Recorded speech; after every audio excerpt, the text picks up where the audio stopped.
Slowing down audio in Brisk Audio.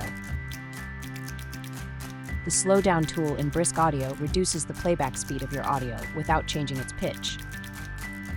To begin, click on Effects in the left menu. Select Slowdown. At the top right, select your file from the dropdown, or click Upload New File to bring in a new one.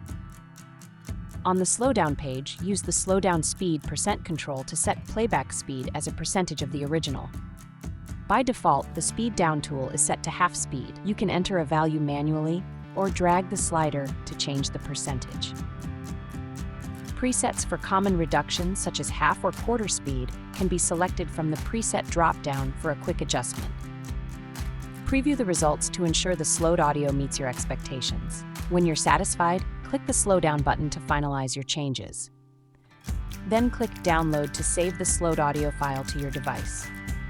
Tip: for best results, use mild slowdown to maintain clarity, since extreme reductions may affect intelligibility. You can also combine this effect with noise removal for even cleaner playback. For more Brisk Audio tutorials, visit the address shown on your screen.